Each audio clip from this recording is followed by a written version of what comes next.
Pergunte a qualquer estrangeiro quais são as 3 primeiras coisas que vêm à cabeça quando pensam no Brasil. Samba, futebol e favela.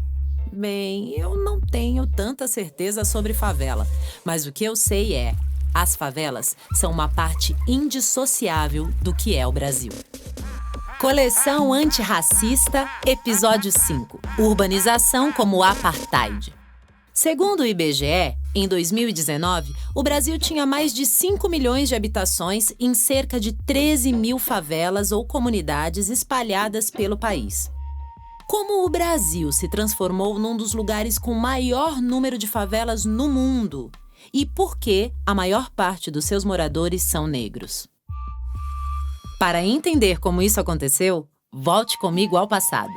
Durante a colonização portuguesa, a divisão das terras funcionava no sistema de sesmarias, que consistia na concessão de terras da coroa para uso agrícola. O sistema durou 3 séculos, até que José Bonifácio de Andrada e Silva pôs fim a esse modelo. A partir de 1822, quem ocupasse as terras públicas poderia reivindicar sua posse. O que poderia ser benéfico a negros livres que, sem dinheiro, teriam como ocupá-las e usá-las para sua subsistência. Porém, em 1850, quando é criada a Lei da Terra, as coisas mudam.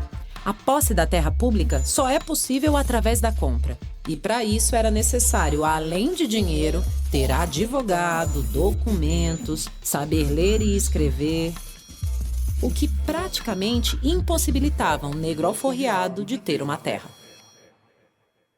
Então, ali meio que coincide início da urbanização, abolição da escravidão, e aí você tem um contingente de pessoas negras que viviam nas senzalas, enfim. Aí acaba a escravidão, para onde essas pessoas vão? Para as cidades.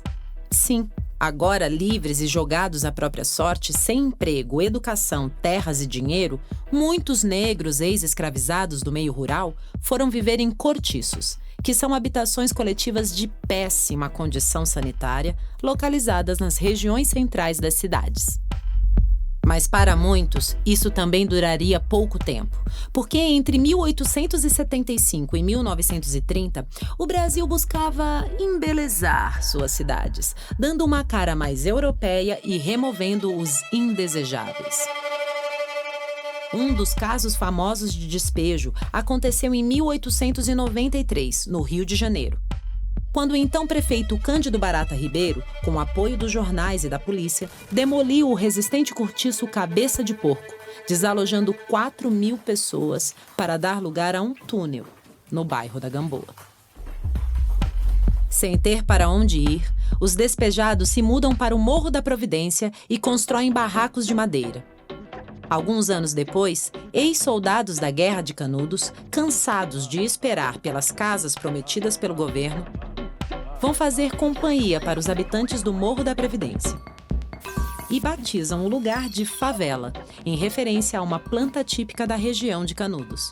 E assim, nasce a primeira favela do Brasil. Acontece que a gente tem que pensar que os espaços de favela eles foram pensados politicamente para alocar os indesejáveis que a sociedade branca elitizada não queria ter que lidar. Diferente do Rio de Janeiro, onde as favelas foram construídas nos morros, em São Paulo, à medida que a cidade foi crescendo, muitas famílias negras e pobres que moravam no centro foram removidas para locais distantes. Quer um exemplo de como isso funcionou? No começo do século XX, os negros que viviam nos cortiços do Centro Velho são expulsos e vão para bairros próximos, como o Bexiga. Até que a cidade cresceu, e o bairro passou por mudanças, como a construção da Avenida 9 de Julho, iniciada em 1929, que despejou boa parte das famílias negras do Bexiga. Elas se estabelecem na Zona Norte, região semi-rural e desvalorizada à época, graças à compra de terrenos por meio de acordos familiares e da ajuda de instituições negras como a Frente Negra Brasileira. Isso foi o efeito de como a cidade foi distribuída, do urbanismo higienista que foi caminhando ali ao longo da nossa história e sempre empurrando a negritude para os lugares onde ninguém queria ocupar. Porém, Nem só de remoção vive a segregação, mas também de toda a gentrificação possível. Gentrificação. Uau! Um termo criado pela socióloga britânica Ruth Glass, em Londres, para explicar a segregação urbana. É quando um bairro histórico ou popular, abandonado pelo poder público e degradado, passa a atrair pessoas de renda elevada. A chegada desses moradores provoca reformas públicas e novos serviços e, como consequência, aumento nos preços dos imóveis e do custo de vida, expulsando os antigos moradores.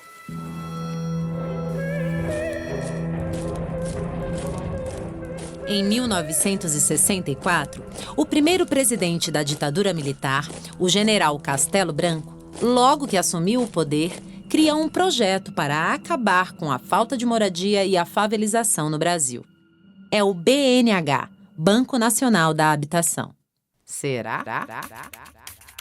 Usando os recursos do recém-criado FGTS, um fundo que arrecadava 8% do salário do trabalhador, foram construídos nas periferias das cidades vários conjuntos habitacionais, como a Cidade de Deus, no Rio de Janeiro, Cajazeiras, em Salvador, entre outros. Eram habitações de baixa qualidade, com infraestrutura precária e péssimo transporte público. O plano falhou. Grande parte dos recursos do FGTS foi usado para financiar a construção de condomínios para as classes média e alta. O déficit de moradia aumentou e a favelização cresceu como nunca. Onde esse Estado falhou? Falhou para quem? Falhou para esses descendentes de africanos, para esses povos originários que construíram o próprio Estado.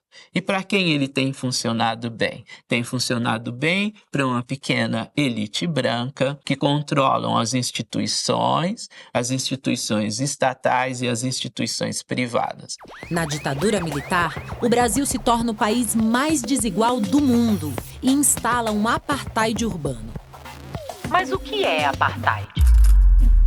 Foi um sistema segregacionista criado pelo governo branco da África do Sul em 1948, combatido por lideranças como Nelson Mandela. Os negros não podiam morar e frequentar locais de brancos, viviam em favelas, estudavam nas piores escolas e sofriam violência policial, entre outras privações. Não te lembra um certo país da América do Sul?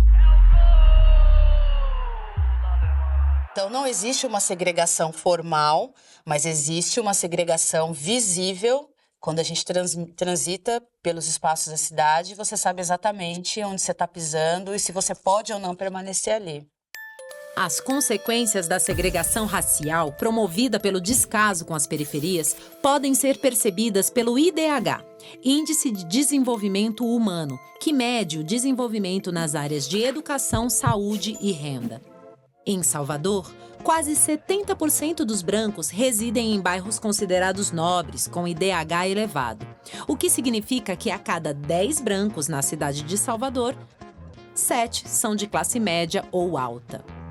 Já no bairro de Itapuã, de baixo IDH, 80% da população é negra.